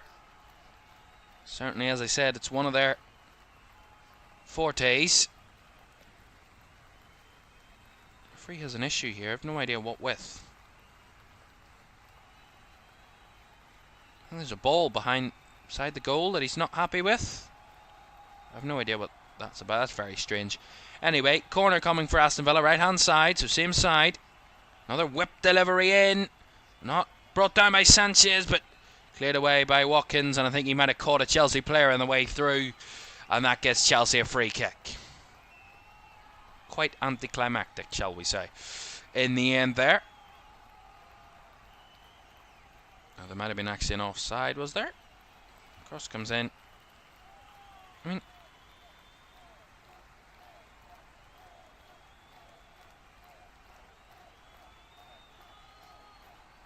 not got a clue what the linesman flagged for. I'm guessing it's a foul, but I mean, he flagged it straight away and did a signal as if for offside, but you can't be offside from a corner. Anyway, doesn't matter, it comes to nothing and Chelsea get a free kick.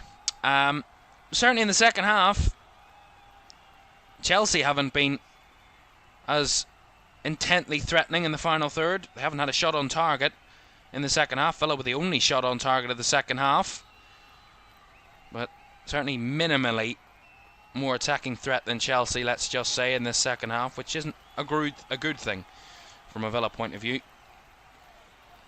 For the next couple of moments, a goal might be needed as Duran tried to fizz one across the 18-yard box, but no one there waiting to try and get on the end of it. And that's lovely from Palmer, bricking past Pau Torres. Palmer in behind, Cole Palmer tried to step across, allowed Torres to get in cover, and Villa just about get bodies in the way. Just when it looked like Cole Palmer was striding away from the Villa defence, tried to step across the finish, and maybe again the wrong option. Lovely skill by Fernandez, tried to cross it in, blocked. Cash in the way, goes out for a throw, left hand side. Just over 15 minutes to go. Chelsea 2, Villa 0.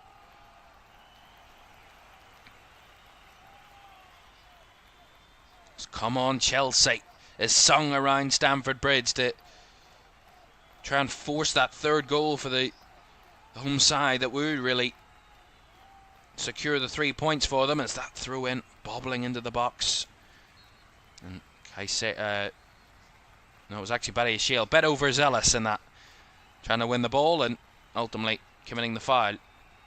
And Villa get the free kick with John Duran.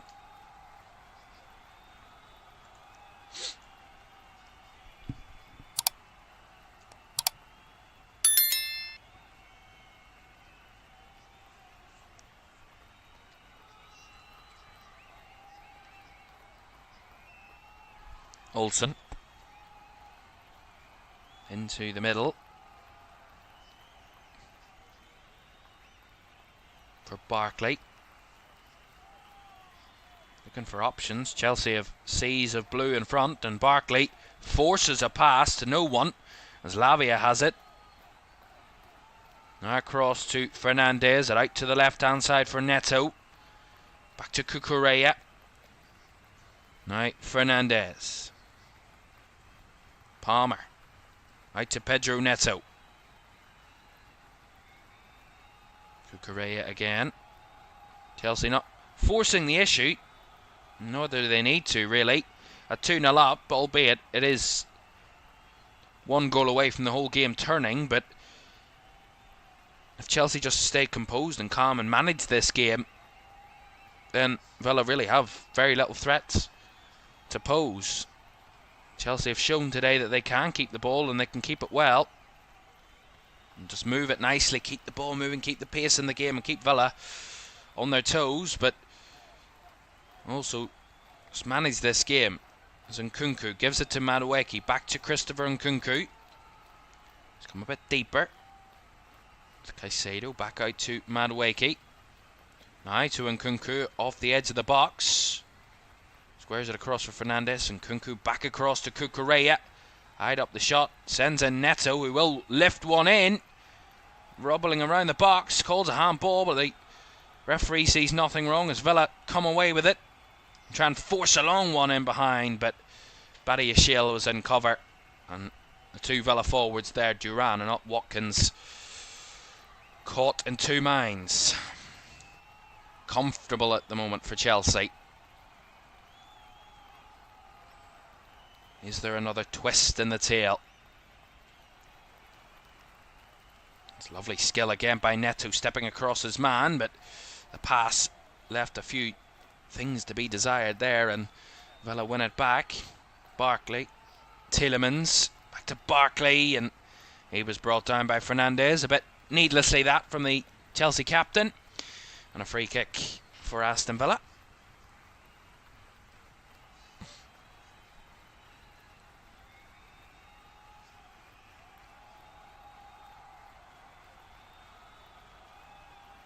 Torres. McGinn. To Lucadinha. Back to Torres.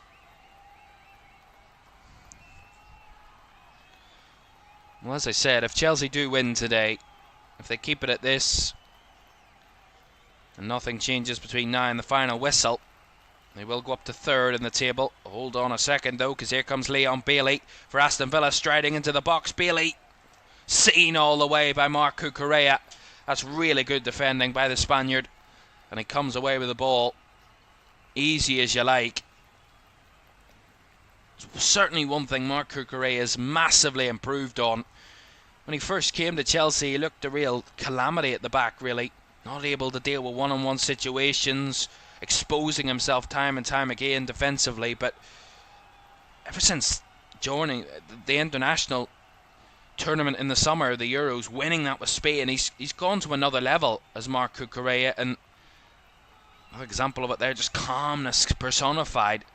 Allowing the striker to come to him, the forward to come to him, and step in at the right moment and win the challenge cleanly and comfortably. As I was saying, Chelsea would go up to third if it stays as it is. 7th win of the season, 25 points, only behind Arsenal and Liverpool. But of course, City can change that if they get the win at Anfield in an hour's time. So that can still change. Villa would stay in would be 12th this afternoon if they lose this game. 19 points in their first 13 games, and their 4th defeat of the season. This would be, considering they had lost before this this winless run that they are on now at the moment. They had lost just one of their Premier League games up to that point, and that was at home to Arsenal. They have lost,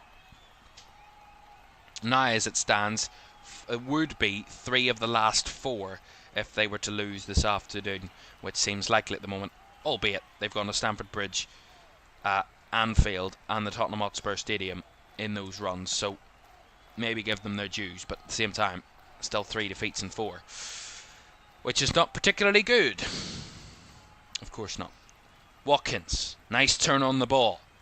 Bailey trying to force it through, but again Cucurella in the way. Bailey gets the bounce of the ball and has it back wide on the right hand side. Cash goes for the overlap. Bailey decides to turn back inside. Tielemans, Torres, space to try and force it. He did try and force it, but that was closed out by Caicedo on Watkins, and now Caicedo has just got freedom to stride forward here to find Palmer. Again, got a bit loose in his passing, and he certainly enticed Ross Barkley into the challenge, and comfortably there, Cole Palmer wins the free kick around about the edge of the box. Just for a second there, the little loose touch by Palmer enticed Ross Barkley in, and he's nicked the ball away just in time, Palmer, and he won the free kick. Really smart play by the Chelsea man against the former Chelsea man. We can tell you there's been another development in North London. Not a goal, but a red card at Tottenham against Fulham, and it's a red card for Fulham's equaliser. Tom Kearney, their club captain, equalising, hero of the moment, could be villain of the moment with that red card. Sees him sent off. Fulham trying to hold out for a point on the road. Here's Madueke as Chelsea took that free kick short. Edge of the box, Palmer trying to eye up for the shot. Palmer! 3-0. Game, set and match, Chelsea. Cool as you like, cold Palmer. Chelsea 3, Villa 0. And that is game done and dusted for Chelsea. It is a Cole Palmer finish if you've ever seen one. It's Chelsea taking the free kick short. It leaves a lot of space in the middle. Palmer just waiting for the right moment to make the move. Madueke makes the pass. Palmer steps across his man. Edge of the D. Keeper stood still like he's stuck in mud. Nowhere. No chance. And Cole Palmer with a left-footed curling effort into the top corner Wonderful effort, wonderful finish. And Chelsea are no doubt going to be taking the 3 points. Chelsea 3, Aston Villa 0.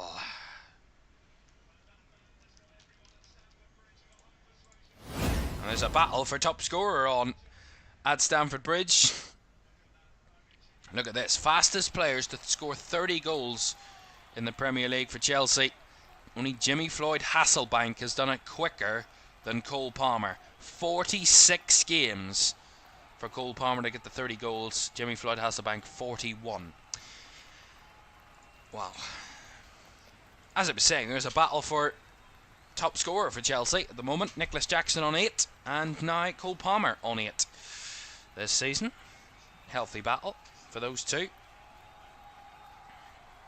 A change made there by Villa. Emi Buendia came on and has replaced Ollie Watkins now, so I think Villa have just folded, and as you probably would do with 6 minutes to go and now 3-0 down, that is just game over really. And a yellow card's going to be coming out here, and I think it's gone the way of Noni Madueke actually for a challenge, or actually, see it again? Yeah. It's actually Pau Torres that's got the foul. The yellow card. For the foul. I believe, anyway. As Chelsea make those changes, I can now tell you, João Felix is going to be coming on. Let's tell you about the man coming off. Cole Palmer, who gets a roaring applause from the crowd inside Stamford Bridge. He's replaced by João Felix. And that second change is going to be Romeo Lavia, and he's going to be replaced late on by Malo Gusto. So Gusto and Felix on, Palmer and Lavia off. Late for Chelsea.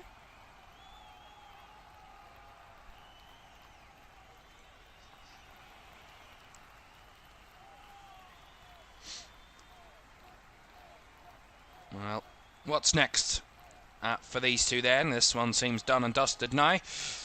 Chelsea, well, they've got a midweek trip, of course, Premier League midweek. Full roster of fixtures this midweek for you, as Chelsea head to Southampton on Wednesday night, as they head to face Southampton, a depleted Southampton with a few of their players suspended for that game. That game's on Wednesday at 7:30. It's Chelsea against Southampton, and then next Sunday, Chelsea host Tottenham. No, Chelsea head to Tottenham. Tottenham host Chelsea next Sunday, 4:30 as well. So two big games on the road for Chelsea coming up. For Aston Villa, they have two home games coming up. They have a midweek fixture on Wednesday night. They take on Brentford at Villa Park before Southampton come to Villa Park next Saturday at 3 o'clock. For that one. So two home games for Villa to try and get out of this rut of night. Would be 8 games without a win for Unai Emery's side. And Brentford and Southampton are next for those two. So Premier League is the next task for these two in a busy festive period that is just getting started from this weekend on. Looking forward to it.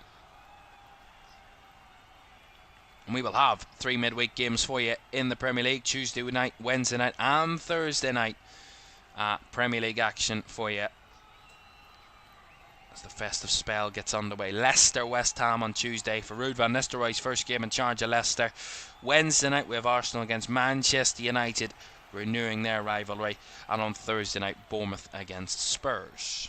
All 8:15 kickoffs, by the way, on midweek games. That's a lovely turn by Felix. Chelsea in the mood for more here. João Felix running at the goal. Good save by Olsen, followed up and in. Oh, and it's not in. Madueke. Bit of a touch there by Olsen to deny him, and Felix sending over the top. Close to a fourth. Beautiful spin on the halfway line by Felix.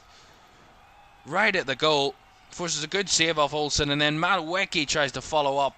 Almost finds a way in as Olsen gets a hand to the second one. Good opportunity for Chelsea. and a fourth would put them higher in the table. I can tell you, by the way, that Noni Madueke got a yellow card earlier on. I did say it was a bit strange. I wasn't too sure what happened. Madueke got a yellow card for diving rather than the other way about, with Torres committing the foul, so he got a yellow card, and just this second João Felix has got a yellow card as well, interestingly enough.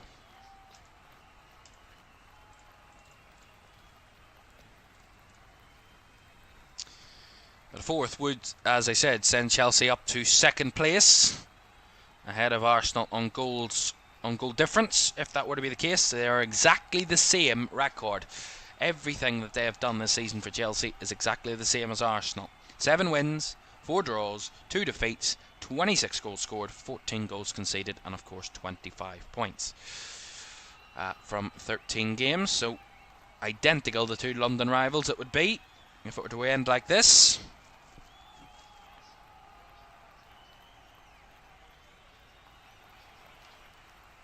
You were just saying this booking from Madueke earlier. I looked at it and I saw the replay and I was like, why would Pau Torres get a yellow card for that? Because it wasn't a foul.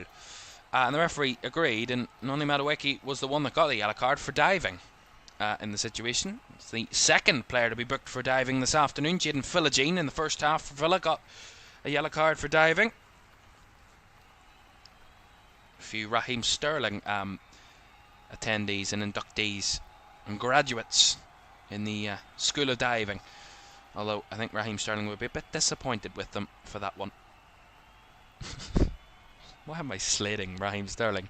90 minutes gone. 5 added on at the end here at Stamford Bridge then. As that free kick by Villa went in behind and Torres denied by Sanchez. See it again. Tielemans with a chip ball in behind. It's John Duran that made the moment. Saved by Sanchez, and then Pau Torres tried to reach for it on the follow-up. And well blocked by Levi Colwill in the way.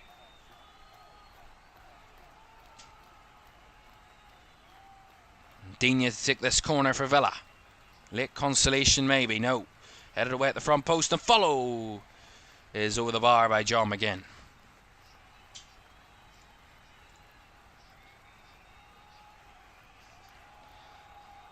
Well, not a day to kind of, I wouldn't say remember, not a day to kind of, remember really, for Aston Villa. It's not a good day at the office for Unai Emery or his players. And coming to Stamford Bridge would always have been a task. 7 games without a win, and heading with Stamford Bridge, a Chelsea team that are in good form, in good kind of spirits at the moment with how their side are playing this season and how things are going under Enzo Maresca. It's kind of was always going to be a tough task for Villa, despite that recent good record here. But Chelsea are a different team this season. Seem much more controlled defensively. They seem much more threatening in the attack and much more clinical in the final third.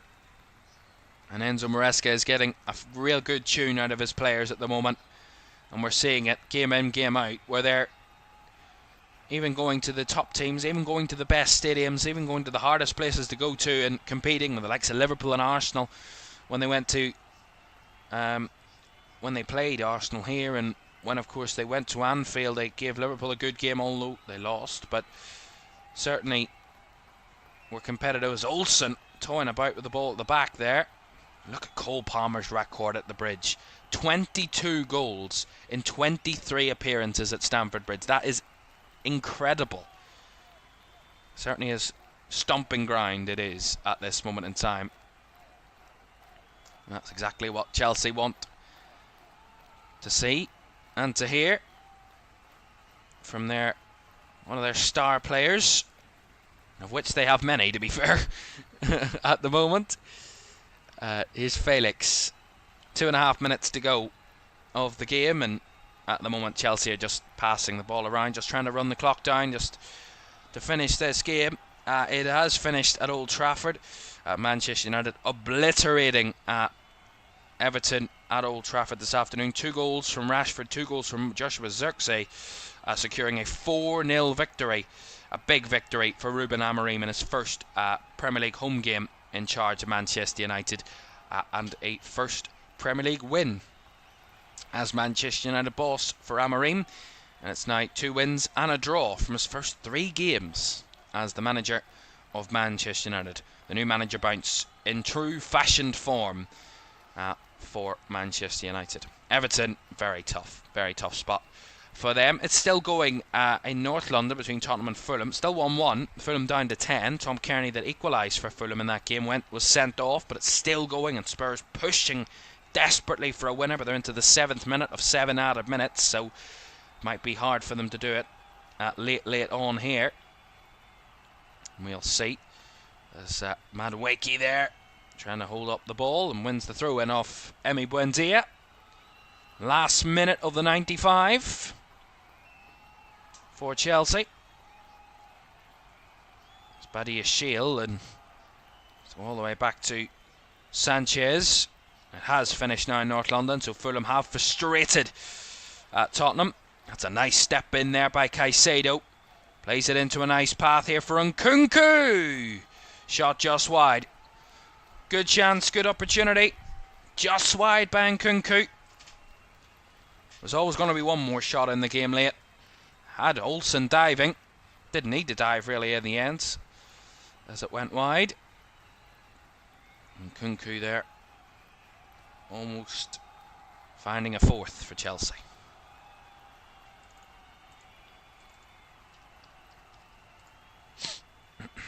As I said, don't forget, Liverpool-Manchester City is on the way very shortly, as there is the full-time whistle at Stamford Bridge. A great win for Chelsea, a commanding win really in the end. They were undoubtedly the better side today. Villa, second best all the way throughout. Maybe a moment in that second half where we thought if Villa get the next goal, they could be in the game. But it was Chelsea that got the decisive 3rd and final goal. And Cole Palmer continues his incredible record for Chelsea and at Stamford Bridge. 22 goals in 23 appearances. And the second fastest player in Chelsea's Premier League history to 30 goals for the football club. Fabulous for Cole Palmer. Jackson and Fernandez also getting in on the action as well for Chelsea, who secure a 3-0 victory at home to Aston Villa. Final score, Chelsea 3, Aston Villa 0. And that is the first of our 2 games this afternoon done and dusted. And we conclude with the grand finale for this Matchday 13, as one of the games of the season is about to take place in about 30 minutes time at Anfield, as league leaders Liverpool look to dethrone Manchester City and have a chance this afternoon at going 11 points clear. We'll be live in about 20 minutes. Join us then. Bye bye.